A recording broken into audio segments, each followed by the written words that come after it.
Paz e bem, meus irmãos e minhas irmãs. Estamos no sábado, dia 25 de janeiro. Hoje nós celebramos a festa da conversão de São Paulo apóstolo. O nosso evangelho é retirado do livro de Marcos, capítulo 16, versículos de 13 a 18. Naquele tempo, Jesus manifestou-se aos seus 11 discípulos e disse a eles: Ide por todo o mundo e anunciai o evangelho a todas as criaturas. Aquele que crer e for batizado será salvo, mas aquele que não crer já está condenado.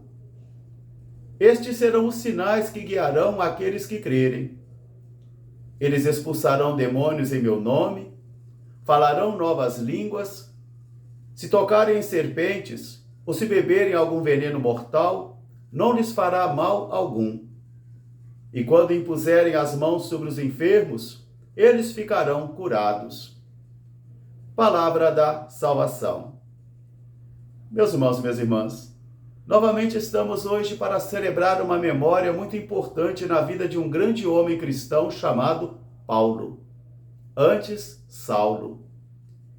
E a luta de Paulo durante toda a sua existência após a sua conversão foi de não regressar a ser Saulo.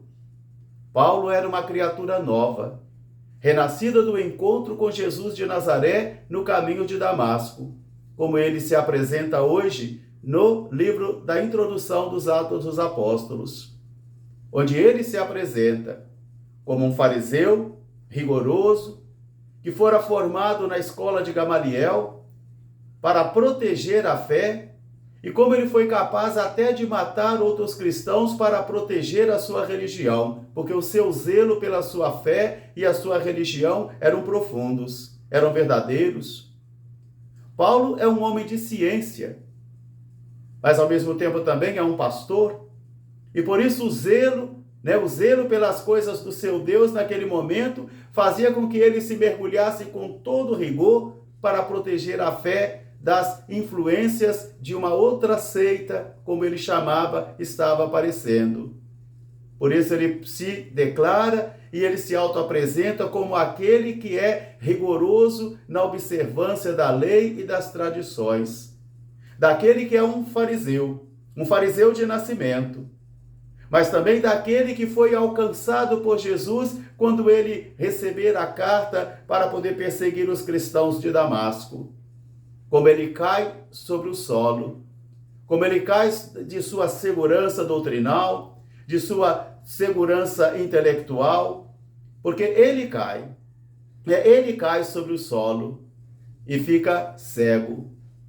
Diz ele que é uma luz tão forte que os seus companheiros veem a luz, mas não escutam a sua voz, não escutam a voz daquele que está falando por meio da luz. E a partir daquele momento, morre Saulo, nasce Paulo.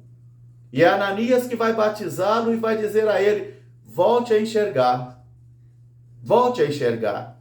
Porque Paulo, ou Saulo, havia perdido a sua capacidade de enxergar. E é só depois, então, desse batismo conferido por Ananias, que ele vai dizer: recupera a tua visão, Saulo. Recupera a tua visão. E a partir daquele momento, aquele que era um rigoroso perseguidor dos cristãos vai se converter no grande apóstolo dos gentios, no grande apóstolo das nações, porque ele encontrou Jesus. Ele experimentou a força de Jesus em sua vida. E ele percebeu a identificação de Jesus com o seu corpo, que é a sua igreja. Porque quando ele pergunta a Jesus: quem és tu? E ele fala: eu sou aquele que você persegue. Paulo não conheceu Jesus enquanto Jesus estava peregrinando neste mundo, nas estradas de Israel. Paulo é de uma outra geração de cristãos, mas que ao perseguir a igreja, ele também estava perseguindo a Jesus. O evangelho de hoje é chamado de o anúncio universal, ou o mandato universal. Porque ontem Jesus subiu a montanha, escolheu quem ele quis, e eles foram estar com ele. Depois também Jesus designou 12 para permanecerem com ele, para serem enviados em missão. Agora hoje Jesus está enviando então esses 12 em missão. E diz: ide por todo o mundo, anunciai a boa nova do Evangelho a todas as criaturas. Ninguém está isento. Ninguém está isento. A boa nova do Evangelho deve ser proclamada a todas as pessoas, oportuna e inoportunamente. E eles deverão falar daquilo que eles viram e daquilo que eles ouviram. Meus irmãos, minhas irmãs, evangelizar é justamente isto. Falar daquilo que vimos e daquilo que ouvimos. Falar daquilo que experimentamos e daquilo que transformou a nossa vida. Caso contrário, vamos confundir evangelizar tão somente como doutrinar as pessoas. Impor doutrina sobre as pessoas. E não é isso evangelizar. O evangelizar é testemunhar aquilo que se viu e aquilo que se ouviu e propor uma vida renovada e restaurada. Aqui está o segredo da evangelização. Por isso, Jesus ressuscitado é que se manifesta aos seus 11 e vai dizer a eles: ide por todo o mundo, anunciai o evangelho a todas as criaturas.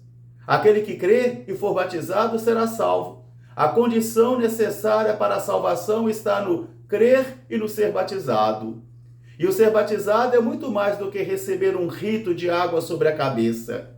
O ser batizado é uma identificação com o Senhor, uma identificação com Ele, um testemunho pessoal profundo sobre Ele, de vidas que foram restauradas, de vidas que foram resgatadas, e de homens e mulheres que se propõem a fazerem o bem, de não permitir que nenhuma violência estrague as boas relações do mundo, de proteger o mundo, de proteger as pessoas, mas também de anunciar a boa notícia que é o amor de Deus. Não é uma teoria, não é uma doutrina, mas é uma ciência do alto, ciência manifestada pelo ressuscitado. Por isso ele vai dizer: aquele que crer e for batizado será salvo.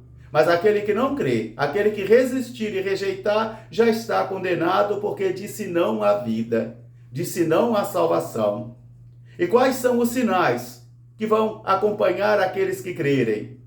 Aqui está Jesus conferindo a sua autoridade. Eles expulsarão demônios em meu nome. Eles falarão novas línguas. Se eles tocarem serpente ou beberem algum veneno mortal, porque aqui está também o perigo da missão. A missão também traz desafios.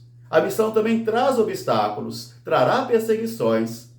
Por isso, se eles tocarem em serpentes ou beberem algum veneno mortal, não lhes fará mal algum. E também, aqueles que vão em nome de Jesus e sobre a autoridade de Jesus, a eles é conferido a autoridade e poder de Jesus para agir em seu nome. Por isso, a quem impuserem as mãos, ficarão curados. Meus irmãos, minhas irmãs, todos nós batizados recebemos essa força do alto, porque agimos na força do Espírito. É o Espírito do Senhor que está sobre mim, o Espírito do Senhor que está sobre ti. E sobre esta força do Espírito, nós vamos então peregrinando, anunciando o Evangelho. Às vezes em situações difíceis, às vezes em situações contraditórias, mas o Evangelho será sempre o mesmo, porque Jesus é o mesmo ontem, hoje e amanhã. Mas para isso, é preciso ser alcançado por Jesus. É preciso ver Jesus. É preciso ver e ouvir. E comunicar aquilo que se viu e aquilo também que se ouviu. Porque assim o apóstolo Paulo nos ensinou. Que esta palavra de hoje seja para mim e para você este antídoto para curar as fraquezas espirituais de nossa fé, as preguiças espirituais, a anemia espiritual que muitos de nós padecemos. E também que seja um remédio que salve, que cure, que fortaleça as nossas fraquezas e debilidades humanas. Um grande fraterno abraço para todos, paz e bem, até amanhã se Deus quiser. São Paulo Apóstolo, rogai por nós. Faltam 10 dias, paz e bem.